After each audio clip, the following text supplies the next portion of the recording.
When my phone rang at 3 a.m. and the caller ID showed my own number, I thought it was a glitch.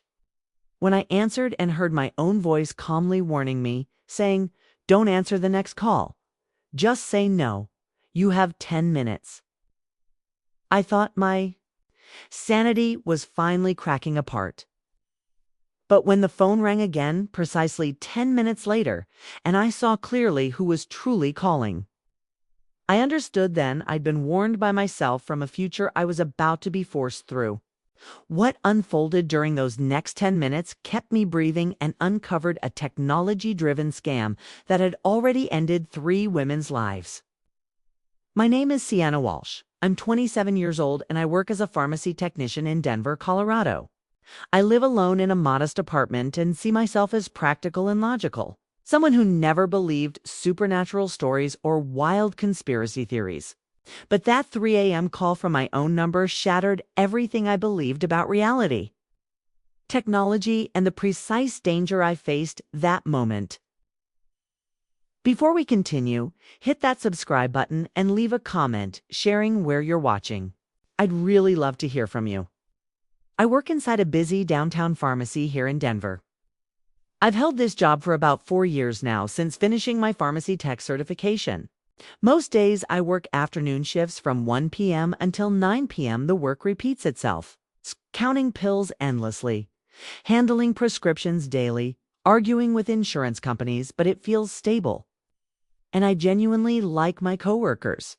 The pay is fair, and 2 years ago, I finally saved enough to rent my own apartment in Capitol Hill. After years dealing with roommates and drama, having personal space felt like a victory. I'm very close with my older brother, Ryan. He lives in Boulder with his wife, Kelsey, and their 5-year-old daughter, Mia. Ryan works as a software engineer, and he's always been the protective big brother. He constantly sends articles about cybersecurity threats, phone scams, identity theft, and similar dangers. I usually roll my eyes at them and delete the messages. Still, I know his concern comes from a good place. He worries about me living alone in the city. Our parents live in Colorado Springs, about an hour south, and we gather monthly for family dinners together. It's comforting having everyone fairly nearby. I've been casually dating a guy named Owen for around 3 months now. He's an elementary school teacher, kind, relaxed, and thoughtful. We matched on a dating app and decided to take things slowly, seeing where it leads. Nothing serious yet, but I enjoy being around him. I also have a close high school friend, Jade, who works as a nurse. She's one of the only people I truly open up to. Beyond that, my social life stays pretty quiet. And honestly, I'm fine with it that way. I like structure. Work, gym a few times weekly, occasional dates with Owen, Netflix before sleeping. It's simple, steady, predictable. And after growing up in a chaotic household, I appreciate predictable. The night everything changed was a Tuesday. In March, just a completely normal day. I worked my regular shift at the pharmacy, came home around 9:30 that evening, made myself some pasta for dinner, and watched an episode from a crime documentary series I'd been binge-watching lately. I went to bed around 11 o'clock, maybe a bit earlier since I felt exhausted. My phone was charging on my nightstand like it always is, and I had it set to Do Not Disturb mode, the way I set it every night. The only people who could call through that setting were my favorites list, which included only Ryan, my parents, and Jade. Everyone else was sent straight to voicemail until morning arrived. I fell asleep fast. I remember feeling completely drained from standing all day at work. I was fully out, sleeping deeply, not dreaming of anything I recall. Then at 3:07 a.m., my phone began ringing. The sound sliced through my sleep, and I woke up, confused, disoriented. My room was pitch dark except for the phone screen's glow on the nightstand. I reached for it automatically without thinking. Still half asleep, my mind not working. I looked at the caller ID and my brain stalled. The screen displayed my own phone number, not something similar, not almost the same, but my exact number, area code included. I stared at it, trying to understand. How could my phone be calling itself? Was this some kind of glitch? I answered without thinking. My mind was still foggy from sleep. Hello? There was a pause, maybe 2 seconds of total silence. Then I heard a voice that froze my blood. It was my voice, not someone similar. It was exactly me. Every tone matched, but the emotion didn't.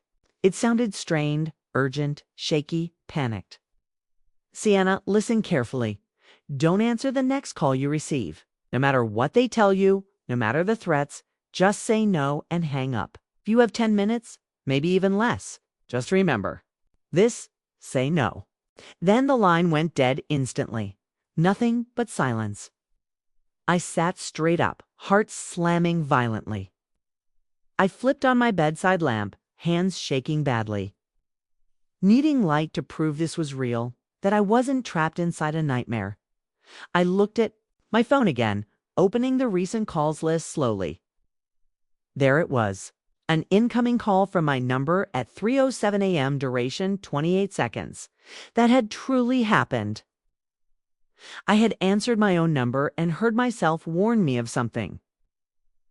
I hit the callback button immediately, trying to reach whoever had called.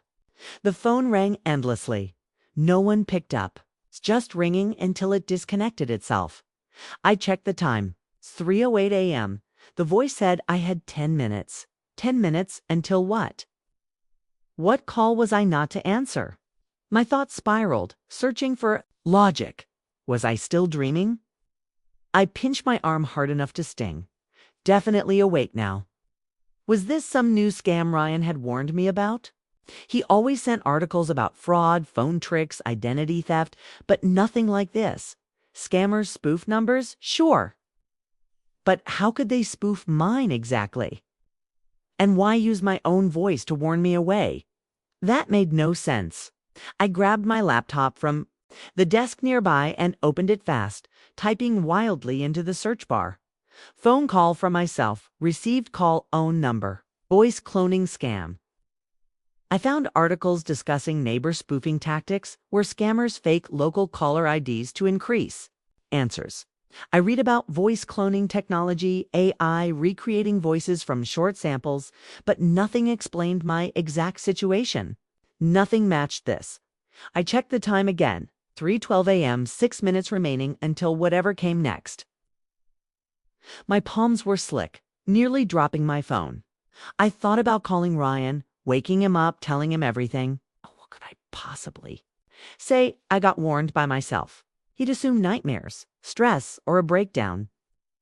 I stared at my phone tightly, knuckles white, watching minutes tick forward. 3:13 a.m., 3:14 a.m., 5 minutes left, 4 minutes. This was completely insane. I sat alone in my bedroom, terrified of a phone call because of some glitch or cruel prank. But that voice had sounded terrified, and it knew my name. It called me Sienna at 3:16 a.m. I was staring at my phone so intensely my eyes were starting to hurt. 1 minute left. My finger hovered above the power button, thinking maybe I should shut everything down. But I needed answers. I needed to know what this meant. At exactly 3:17 a.m., my phone lit up and began ringing. The caller ID read unknown number. My breath caught hard. This was it. This was the call the warning meant. Every instinct screamed to decline it, to obey the warning, but I couldn't stop myself. I needed understanding. I answered the call and raised it. Hello? A man's voice responded. Calm, polished, professional. The kind that instantly feels trustworthy. Is this Sienna Walsh? I hesitated briefly. Yes. Who's calling? His voice stayed warm, concerned, almost gentle, like he truly cared. Ms. Walsh, this is Officer Derek Martinez with the Denver Police Department. I apologize for calling at such an hour, but we have urgency. Your brother Ryan has been in a serious accident. He's being transported to Denver General Hospital as we speak. We need to verify some information quickly so we can update you and get you there. Can you confirm your address for records? My stomach dropped instantly. Ryan, my brother. In an accident? Hurt? Maybe dying. I needed the hospital now. Oh my God. Is he okay? What happened? How bad is it? My voice shook violently. Officer Martinez, remain steady. He's receiving medical attention, ma'am. Paramedics are with him, and he's conscious. But time matters greatly. I must verify your identity and address before sharing details. This is standard protocol for emergency notifications. Please confirm your full name, date of birth, and current address. Something deep inside screamed. This felt wrong. Very wrong. But all I saw was Ryan injured. I opened my mouth to answer him. Then it hit me. The warning, don't answer the next call. Just say no. This was it, exactly this moment. But this was Ryan, my brother, a real emergency. How could I refuse? The officer continued speaking, still calm but sharper now. Ms. Walsh, we need this information immediately. Your brother asked for you before entering the ambulance. Time is critical here. Can you also provide your social security number? The hospital needs it to verify next of kin and begin treatment immediately. Social security number. Those words cut deep. Why would police need that? Why call from unknown? Why not official lines? And why had my future self warned me about this? Exact call. My grip tightened painfully. The warning echoed loudly. Don't answer the next call, no matter what. Just say no. No, I said, voice shaking yet firm. I'm not giving anything. Who are you really? There was a long pause. Too long. Silence stretched painfully. Then the tone changed completely. Cold, sharp, threatening. Ms. Walsh, if you refuse, your brother's treatment will be delayed. Do you want that? Do you want? Explaining to your family later. Why you refused help when Ryan needed you. Anger rose through fear. This was manipulation. This was social engineering. Fake emergencies creating panic. Exactly what Ryan warned me. You're not police, I said, forcing steadiness. Ryan isn't injured. This is a scam. I'm hanging up now. The voice dropped all masks. You think you're clever? That warning call earlier? You really think it was you? You have no idea what you're involved in. You've just made a serious mistake. The line went dead. I sat, frozen, shaking. My whole body trembled. I immediately opened Ryan's contact. I called him instantly. My hands shook uncontrollably. I barely tapped the screen. The phone rang once, twice, 3 times. Please answer. Please be okay. Please be safe. Please be home.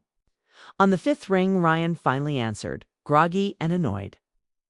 Sienna, what the hell? It's 3 o'clock in the morning. Asterisk, what's wrong? The relief flooding me was overwhelming, and I started crying. You're okay? Oh my God. You're okay. You're not hurt. You're not in an accident. You're at home. Ryan's voice shifted instantly, from annoyed to worried. Of course I'm okay. I'm in bed. What are you saying? Are you okay? Did something happen? I told him everything. The words spilled out, messy and rushed. The call from my own number at 3:07 with my own voice warning me. The instruction to say no next. The fake officer calling exactly 10 minutes later, claiming Ryan was hurt, asking for my social security number. How fear almost made me give it. How the warning had saved me. While I talked, I heard movement. Ryan getting out of bed quietly. Probably heading to his home office, not waking Kelsey or Mia. When I finished, there was silence, long, heavy silence. Then Ryan spoke, his voice focused, analytical, working. Sienna, that second call was absolutely vishing. Voice phishing mixed with social engineering. They fake emergencies using loved ones, bypassing logic, forcing panic. It's actually common. But that first call from your number, using your voice, doesn't match anything. That's not how these scams operate. I heard typing sounds. It was researching. Already? Did you record calls? Check your recent list. See if there's any origin data. I pulled my phone away, opened recent calls. The call from myself at 3:07 lasted 28 seconds. The unknown call at 3:17 lasted 1 minute 47 seconds. No extra details, no traceable source. Ryan, I'm telling you, that first voice was me. I know my voice. The cadence, tone, everything matched. How is that possible? Ryan paused, still typing. There's AI voice cloning technology now. They can replicate voices from short samples, but they'd need your voice recorded. Have you posted videos? Left voicemails anywhere?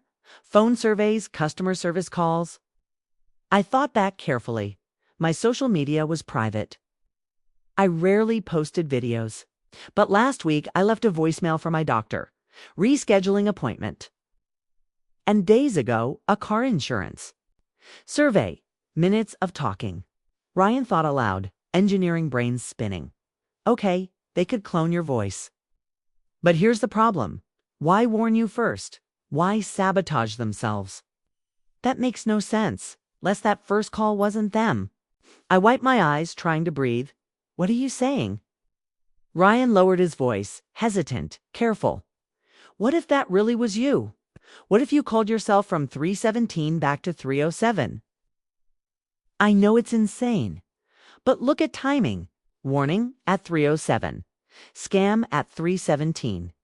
Exactly 10 minutes later, just like warned. What if you'll find a way to send a message backward 10 minutes? My rational brain rejected it. Ryan, that's impossible. Time travel isn't real. There must be another explanation, something logical. But even saying it, I had none. Ryan admitted it sounded crazy. Told me try sleeping. We'd figure it tomorrow. He made me promise to report everything. Then we hung up. But sleep never came. I sat on my bed staring at my phone. At 3:30 a.m., I decided something. I opened voice recorder, started recording. This is Sienna Walsh. March 12th, 3:30 a.m. If I ever call my past self, I need clarity. The warning must be specific. Don't answer next call. Just say no. You have 10 minutes. The scammer claims police. Says Ryan's injured. Asks personal information. Social security number. Say no. Hang up immediately. I saved the recording, titled Emergency Warning, then spent hours researching phone glitches, time anomalies. Anything explaining this? 3 days later, I got a call. Detective Lisa Chen, Denver Police Department. Fraud Division. She wanted to meet. We met at a coffee shop nearby. She brought a folder, placed it between us. Ms. Walsh, your report matched a pattern. You're the fourth woman reporting this warning call. My eyes widened. 4 of us. Others experienced this. Detective Chen looked grim. Yes, but here's issue. You're the only survivor. She opened the folder, showed me photos. 3 women my age. Alexis Brennan, 29. Warning call September 18th. Scam call 10 minutes later about her mother. She gave everything. 2 days later, someone accessed accounts, went to her apartment, found dead, staged suicide. Danielle Park, 30. 1. Warning, call November 3rd. Scam call about husband. She complied, dead 4 days later. Rachel Torres, 26. Warning, call January 22nd. Scam call about sister. Dead 3 days later. I felt nauseous. They killed them. But why? Detective Chen leaned forward. This wasn't just fraud, it was trafficking. They stole identities, lured women, abducted them, killed them when problematic. You're the first who refused information. You broke the pattern. She showed more documents. Tech consultants analyzed data, all 4 cases. What they found was strange. The warning calls originated from a routing glitch, creating what they call a closed temporal loop. Your phone signal at 3:17, when stressed and endangered, was somehow routed backward through specific servers to 3:07. It shouldn't be possible according to normal physics rules. But the technical data proved otherwise, the detective explained. The criminal operation used AI voice cloning combined with real-time digital surveillance. They recorded victims' voices from many different sources, used AI to replicate them perfectly, then hacked phones to gather family details and context, to make emergencies feel completely believable. But their advanced phone routing system contained an unintended design flaw that sometimes created what experts called a temporal echo, where a victim's future voice during the scam call bounced backward through the system, reaching them 10 minutes earlier than expected. It was like an audio recording played at the wrong moment due to a technical processing error. Detective Chen explained, your future self at 3:17, realizing the danger, created an audio echo that reached your past self at 3:07, using my case and phone records. Police traced the operation to a criminal network of 7 individuals total. They were arrested within just a few days. The group had been targeting single women living alone, using elaborate social engineering scams to steal identities and facilitate human trafficking. The 3 murdered women had all received the same impossible warning I had received. Their future selves desperately trying to save them. But 2 hadn't answered the first call at all, and 1 didn't take it seriously. The investigation showed the network operated for over 2 years successfully, scamming dozens of people across several different states. Alexis, Danielle, and Rachel became suspicious after initially providing some information and threatened contacting authorities. The criminals killed them to eliminate exposure risks, staging each death to resemble suicide and avoid homicide investigations entirely. The telecom engineer who designed their complex phone routing system discovered the temporal echo early, but dismissed it as irrelevant glitch. He never imagined his flawed technology was giving victims a chance to save themselves by sending warnings backward. The 7 people received sentences ranging from 25 years to life in prison for fraud, identity theft, kidnapping, conspiracy, and 3 counts of murder. I testified at the trial, describing both calls in precise detail and how the warning saved my life that night. The defense tried discrediting the time loop explanation as impossible nonsense. But telecom engineers and a physicist testified as experts. They explained it wasn't time travel in fiction terms, but specific server configurations and signal routing could create brief temporal anomalies, where signals delayed or misrouted strangely. In this rare case, the glitch sent audio signals backward roughly 10 minutes instead of forward in time. The families of Alexis, Danielle, and Rachel finally received answers about their daughters' deaths. Though the pain would never fade, I attended memorial services for all 3 women. I felt a strange, deep connection to people I'd never met, who desperately tried saving themselves through an impossible phone call their past selves never trusted. Detective Chen told me privately that phone records showed Alexis received her warning call but didn't answer it, letting voicemail pick up instead. When police recovered her phone later, they found a 30-second voicemail of her terrified voice begging, "Please answer. You need to answer now. They're going to kill you." Danielle answered her warning call but assumed it was a prank and hung up immediately. Rachel answered and heard the full warning but convinced herself it was stress hallucination. So, when the scam call arrived 10 minutes later, she believed it was real. 3 women who could have survived by trusting the impossible warning. 3 future versions of themselves who tried desperately to change their fate and failed. My relationship with my brother Ryan grew even stronger after everything happened. He had been right warning me about cyber threats and phone scams, even when I mocked his caution. His understanding of social engineering helped me realize I wasn't losing my mind entirely. Ryan became deeply obsessed with the technical side of the case, spending months researching temporal signal anomalies in telecommunications. He eventually wrote a detailed paper about the phenomenon published in a cybersecurity journal. He's convinced technology may accidentally create other temporal effects we haven't noticed yet. Glitches in our connected world that could carry profound implications we don't fully understand. The experience completely changed how I view reality. And what's truly possible? I'd always been deeply skeptical of anything supernatural, labeling it superstition or wishful thinking. But now I understand sometimes the impossible is just technology we haven't decoded yet. That warning call from my own number wasn't magic or divine interference. 'Twas my own voice, my desperate words bouncing through a flawed system, defying physics yet still technically explainable by people smarter than me. I began volunteering with organizations teaching people about phone scams and social engineering attacks. I share my story publicly, explaining how criminals manufacture fake emergencies involving loved ones because panic shuts down logical thinking. I always stress, real police never call from blocked or unknown numbers asking personal details. Hospitals don't require social security numbers before treating accident victims. Any call demanding immediate action and sensitive information is almost certainly a scam. My presentations always end with this same core message. Trust your instincts.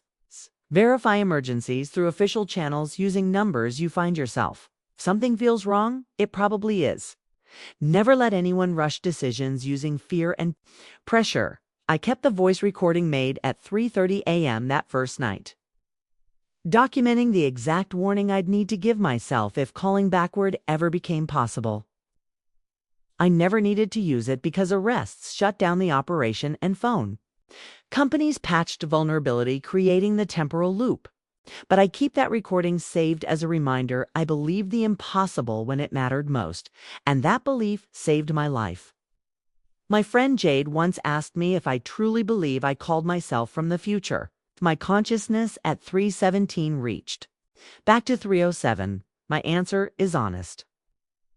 I don't know if I believe it spiritually or metaphysically, but I know for certain my voice came through that phone warning me about something not yet happened. Listening to that warning saved my life. Whether it was time travel, a glitch mimicking time travel, or something else entirely doesn't matter. What matters is I took it seriously and acted. Detective Chen stays in touch with me occasionally, calling about related cases or new scam reports. During one call months after trial, she shared something that still haunts us both.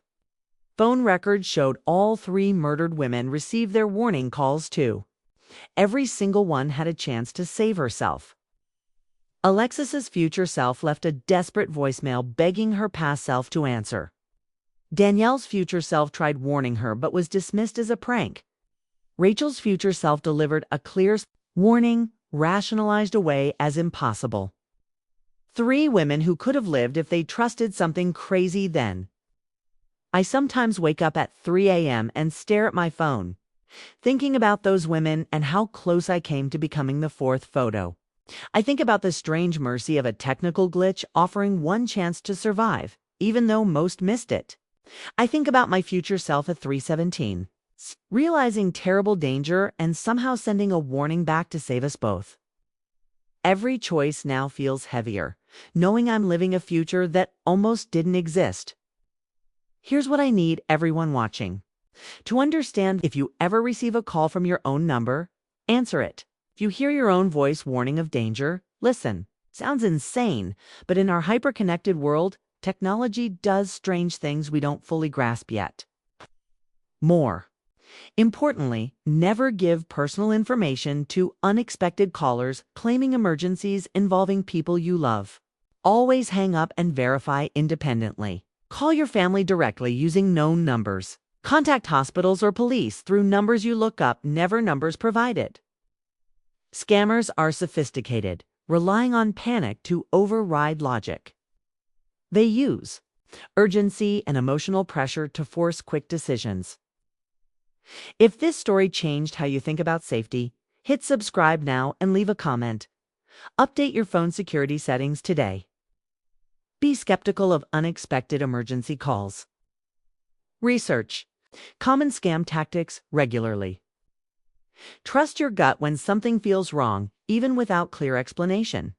I survived because a version of myself 10 minutes ahead sent a warning backward through a technological glitch defying physics. You might not get that chance. Protect yourself now by staying informed, cautious, and willing to say no when demanded. Information you shouldn't share. Your future self can't save you if you don't choose wisely now. Thank you for watching. Please stay safe out there and trust yourself when something doesn't feel